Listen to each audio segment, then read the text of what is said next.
பண்ணி சொல்றவங்களோட ஐடென்டிட்டி நாங்க பாதுகாக்கப்படும், யாருன்னு சொல்ல மாட்டோம் வெளியில. அப்படி அது உண்மையா இருந்ததுன்னா அந்த நபருக்கு நாங்க 10,000 ரூபாய் பரிசு கொடுக்க போறோம்.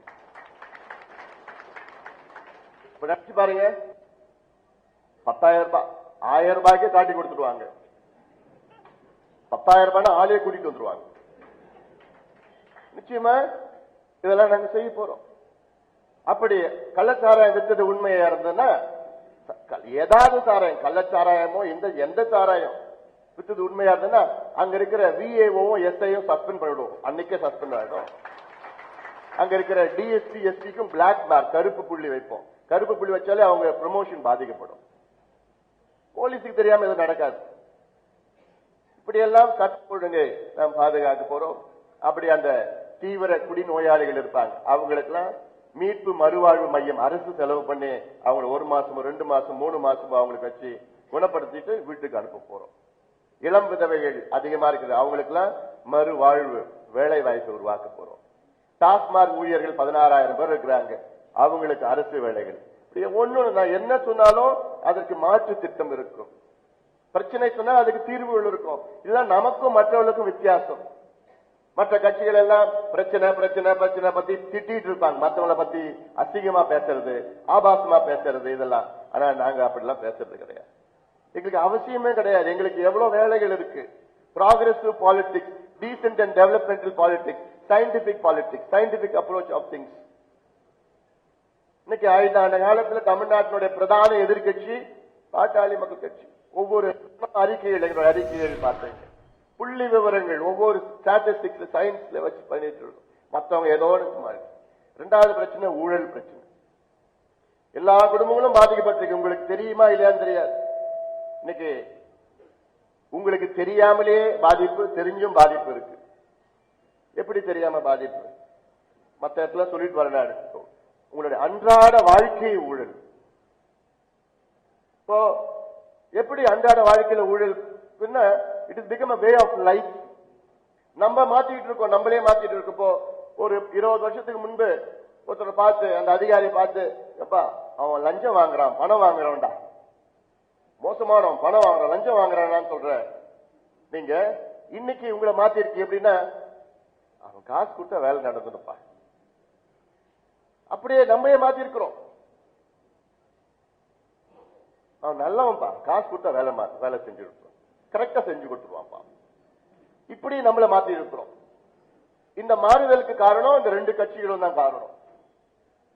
அப்போ இவங்க இன்னும் 50 வருஷம் தமிழ்நாட்டை ஆட்சி செய்தாலும் எந்த ஒரு நன்மையும் உங்களுக்கு வரப்போறது, அது உங்களை மனசுல ஆழமா பதியணும்.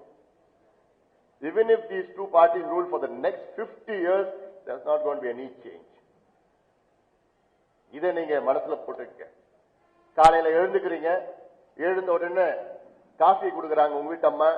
அந்த காஃபியில பால்ல ஊழல் நடந்திருக்கு, கலப்படம் நடந்திருக்கு, ஊழல் நடந்திருக்கு. அதனால பால் விலைவாசி ஏறி இருக்கு, கலப்படமும் வந்திருக்கு. காரணம் 2 கட்சிகளும். அதுக்கப்புறம் சாப்பிடுறீங்க, குளிச்சுட்டு சாப்பிடுறீங்க, குளிக்கிறது அந்த தண்ணியில ஊழல். தண்ணி அதிகமா நீங்க கட்டுறீங்க தண்ணிக்காக. அடுத்தது சாப்பிடுறீங்க, சாப்பாட்டுல ஊழல். இட்லியோ தோசையோ சாப்பிடுறீங்க, அதுல அரிசியில ஊழல் நடந்திருக்கு, தரம் கிடையாது, ஊழல் நடந்திருக்கு. சாம்பார், பருப்புல ஊழல் நடந்திருக்கு. 55 ரூபாய் பருப்பு 5 வருஷத்துக்கு முன்னாடி இன்னைக்கு 180 ரூபாய் விலைவாசி ஏத்திட்டாங்க. ஏன்னா அதுல ஊழல் நடந்திருக்கு. வேலைக்கு போறீங்க, வேலையில சில பேர் பஸ்ல போவீங்க, பஸ்ல போனா சீட்டு இருக்காது, ஜன்னலு காத்து எல்லாம் ஜன்னலே இருக்காது.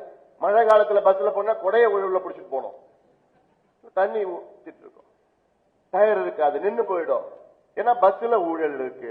பஸ் கட்டணம் ஏத்திட்டாங்க, 30 ரூபாய் இருந்தது இன்னைக்கு 55 ரூபாய் 60 ரூபாய். ஏன்னா அதுல ஊழல் நடந்திருக்கு.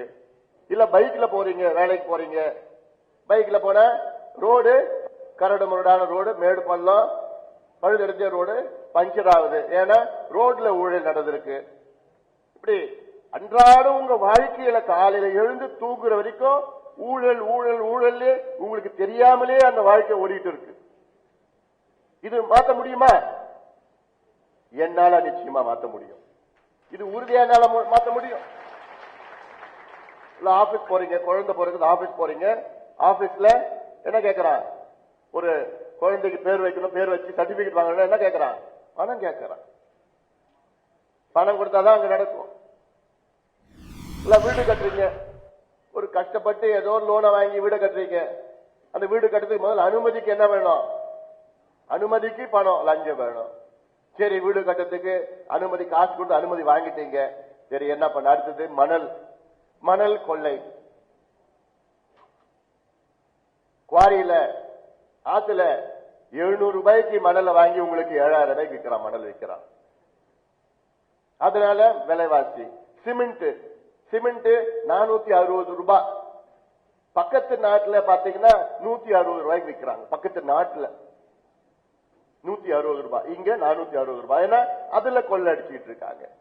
செங்கல்ல கொள்ள, எல்லாமே கொள்ள உங்க வீடு எல்லாமே உங்க அன்றாட வாழ்க்கையே மாறி இருக்கு உள்ள லஞ்சத்துல. இதனால இது தடுக்கணும். இதுக்கு என்ன செய்யணும்னா லோக் ஆயுக்தா சட்டம் ஒன்று இருக்கு. லோக் ஆயுக்தா சட்டம்னா இது ஒரு இணை நீதிமன்றம், குவாஷி ஜுடிஷியரின்னு சொல்லுறது. இந்த இணை நீதிமன்றத்தில் நல்ல நேர்மையான நீதிபதியை போட்டு, அந்த கர்நாடகால ஜான் மைக்கேல் டாக்குன்னான்னு ஒரு நீதிபதி இருந்தார், ஞாபகம் வச்சிருப்பீங்களா? தெரியும் உங்களுக்கு. 1176 பக்கம் கொடுத்தார், பக்கமா கொடுத்தார். நல்லது. அப்படி நல்ல நேர்மையான நீதிபதியில போட்டா இந்த நீதிபதிக்கு எப்படி என்ன அதிகாரம்னா, யாரு தவறு செஞ்சாலும் அவங்கள விசாரிக்கலாம். முதலமைச்சர் தவறு செஞ்சாலும் முதலமைச்சர் நேரம் அழைத்து விசாரிக்கலாம். முதலமைச்சர் மேல புகார் போச்சுன்னா முதலமைச்சரோ யாருன்னா அமைச்சர்கள் அதிகாரி விசாரிச்சுட்டு 6 மாசத்துல தீர்ப்பு. 19 வருஷம் நடக்காது வழக்கு, 6 மாசம் தீர்ப்பு வந்துடும்.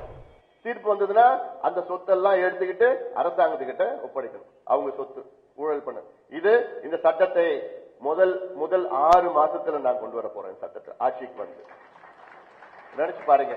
இந்த சட்டம் வந்தாலே எல்லாரும் அதிகாரிகள் இருந்து அரசியல்வாதிகள் இருந்து அமைச்சர்கள் முதலமைச்சர் எல்லாமே நேர்மையா.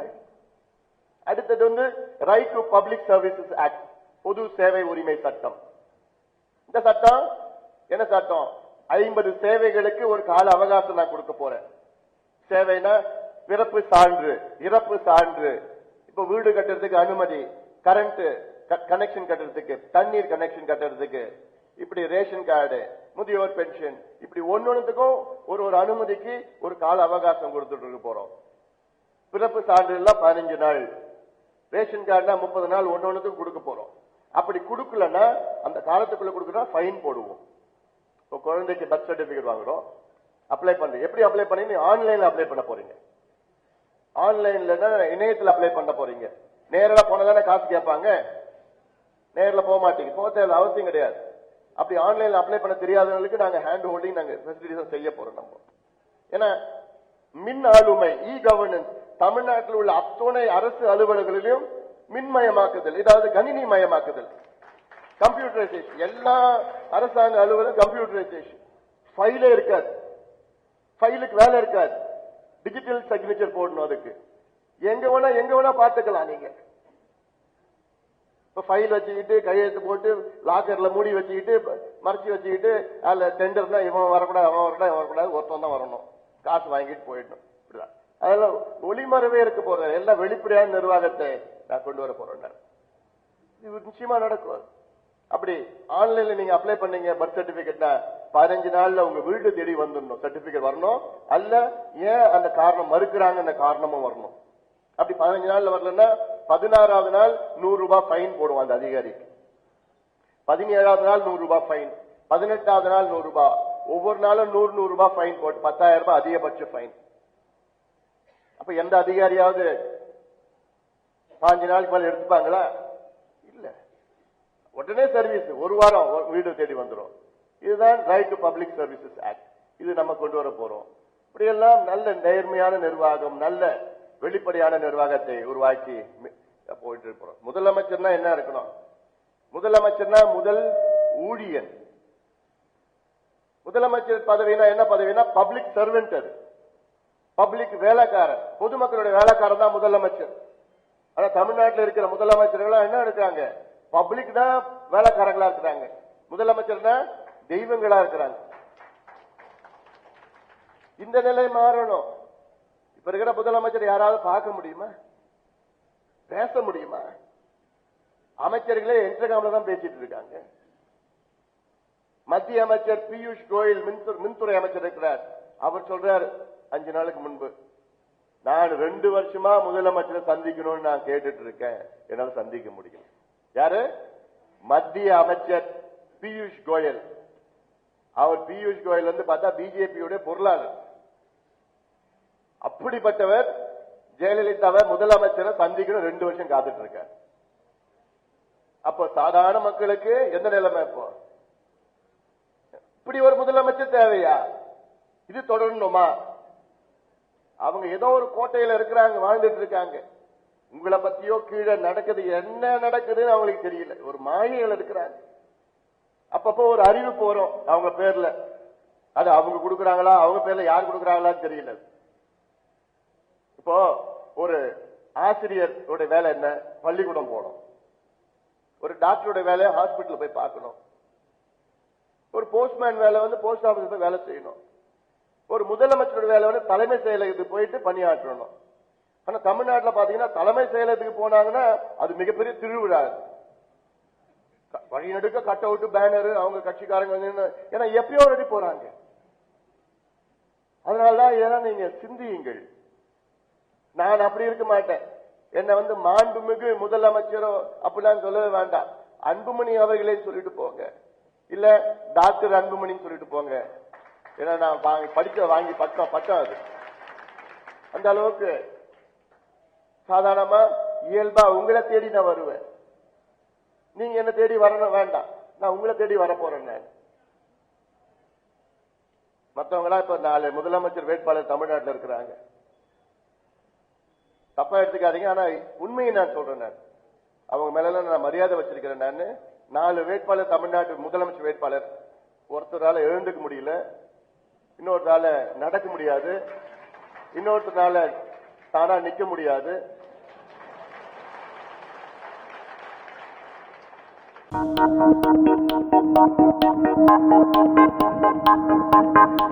Thank you.